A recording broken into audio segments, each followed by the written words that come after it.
Halo semuanya, selamat datang di Tech Aja Dulu Indonesia. Dan sekarang saya akan membahas PC yang ada di tampilan kayak ini.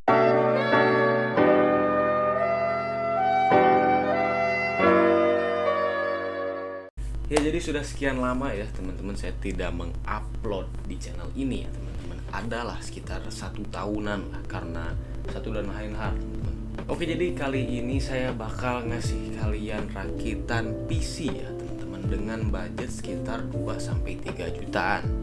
Nah, jadi untuk budget segitu kira-kira kita bakal PC yang kayak gimana ya teman-teman? Oke, jadi langsung aja kita bahas. Oke, jadi untuk PC kali ini rakitannya adalah seperti berikut teman-teman. Untuk prosesor saya menggunakan prosesor AMD Athlon 3000G ya teman-teman.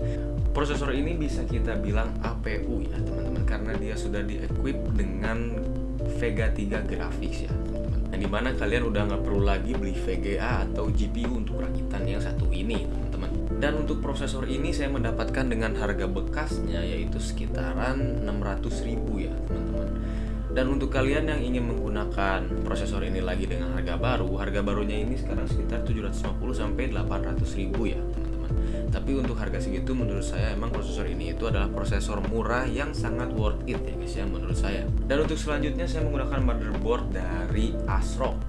Itu adalah ASRock X370 HDV ya teman-teman. X370M HDV ya teman-teman. Jadi motherboard ini itu adalah motherboard seri paling murah dari ASRock yang support Ryzen 5000 series ya teman-teman.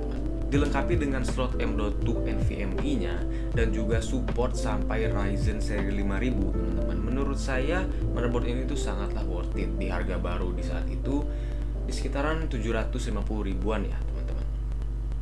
Emang motherboard ini tuh tidak memiliki fitur-fitur yang fantastis lah ya teman-teman.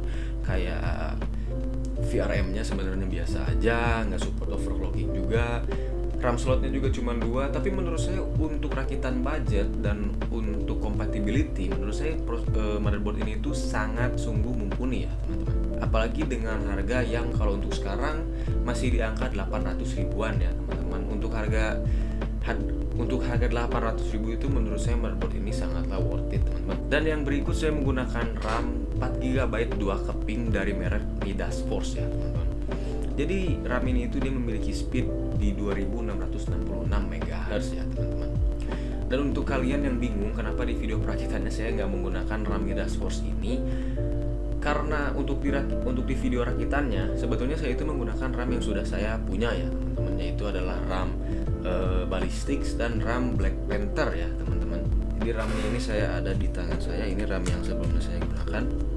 Yang ini adalah dari Black Panther, tapi isinya ini saya lepas karena sudah patah. Dan ini RAM dari Ballistic ya teman-teman. Jadi pada saat proses pemasangan itu ternyata RAM-nya ini udah rusak ya teman-teman. Jadi si motherboardnya itu si komputernya ini nggak nampil ke monitor gitu teman-teman. Awalnya saya sudah bingung, saya pikir motherboardnya atau apa ternyata RAM-nya ya teman-teman. Jadi setelah proses video perakitannya saya harus ganti RAM-nya dengan RAM Midas Force ini teman-teman. Ya walaupun speednya tidak fantastis ya. Jadi sebenarnya kalau untuk RAM di APU itu enaknya, nyamannya itu kalian pilih RAM-nya yang speednya 3200 MHz teman-teman. Tapi dikarenakan PC saya ini adalah PC rakitan budget ya teman-teman, dengan budget yang minim, jadi saya harus menggunakan RAM yang speednya agak rendah ini. Dan untuk RAM Midas Force ini emang bentuknya tidak terlalu menarik, nggak ada heatsink yang membuat dia terlihat wow gitu ya teman-teman. Tapi untuk harga 400 ribuan menurut saya ini RAM ya cukup oke lah untuk penggunaan sehari-hari yang nggak di pairing dengan gaming yang sangat heavy ya teman-teman. Tapi untuk kalian yang memiliki budget lebih, kalian bisa menggunakan RAM dari tim Elite ini ya teman-teman. Kit 4GB 2 keping dengan speed 2666 MHz dengan harga 630.000 ya teman-teman. RAM-nya sudah, bentuknya sudah bagus, sudah menarik, speednya juga sudah oke, dan harganya juga ya menurut saya lumayan lah untuk kit ya teman-teman. Dan selanjutnya untuk power supply, di sini saya menggunakan power supply dari DN Deepcool DN500 ya teman-teman. Jadi kenapa saya selalu menggunakan power supply ini? Karena sebenarnya itu saya suka banget ya sama power supply ini gitu. Dengan kapasitasnya yang 500 watt dan harganya yang menurut saya sudah murah gitu, di harga 520.000. Menurut saya power supply ini itu udah cukup mumpuni ya teman-teman. Karena dia juga sudah bersertifikasi 80 plus ya. Walaupun belum gold, tapi menurut saya sudah cukup lah untuk rakitan PC yang sangat low TDP seperti rakitan saya ini teman-teman. Selanjutnya untuk storage ya teman-teman. Dan di sini untuk storage-nya saya sudah menggunakan storage yang saya punya ya teman-teman, dari hard disk dan SSD. Kenapa saya menggunakan SSD dan hard disk yang saya punya ini ya, dikarenakan masih berfungsi dengan baik dan emang masih saya gunakan juga gitu teman-teman, karena data-data saya ada di dalam SSD dan hard disk itu. Jadi saya langsung tancapin aja ke rakitan PC ini. Dan menurut saya mubazir juga gitu kalau misalkan ada spare part yang masih saya bisa gunain dan masih berfungsi dengan baik juga, tapi saya nggak pakai gitu, jatuhnya kayak mubazir rasanya. Jadi itulah kenapa saya pakai saya pakai SSD dan hard disk yang sudah saya punya sebelumnya.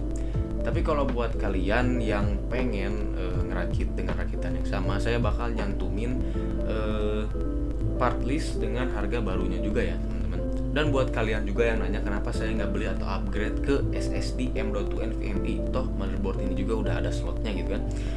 Ya dikarenakan balik lagi SSD yang saya milikin itu ya masih berfungsi dengan baik. Dan kalau untuk beli SSD M.2 saya sebenarnya agak males juga gitu buat mindahin si file-filenya ke si SSD-nya itu gitu. Jadi itulah kenapa saya nggak beli atau nge-upgrade ke SSD NVMe M.2.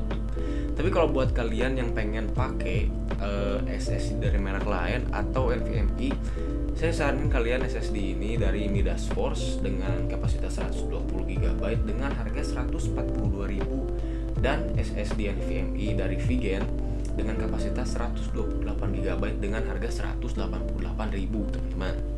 Untuk casing, nah kalau untuk casing sebenarnya bebas sih teman-teman. Tapi di sini saya menggunakan casing dari GameX yang emang udah saya punya sebelumnya ya teman-teman. Karena di rakitan sebelumnya juga saya udah pernah pakai casing ini. Dikarenakan ya karena saya PC-nya juga bukan rakitan spek gahar, spek mahal gitu ya teman-teman. Jadi menurut saya casing seperti ini juga sudah cukup mumpuni untuk penggunaan saya sehari-hari gitu teman-teman.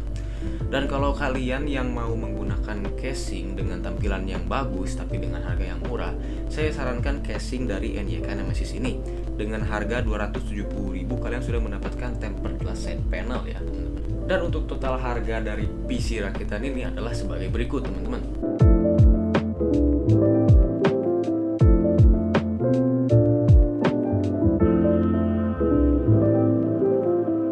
Jadi itu dia rakitan PC 2-3 jutaan yang saya share ke teman-teman semua.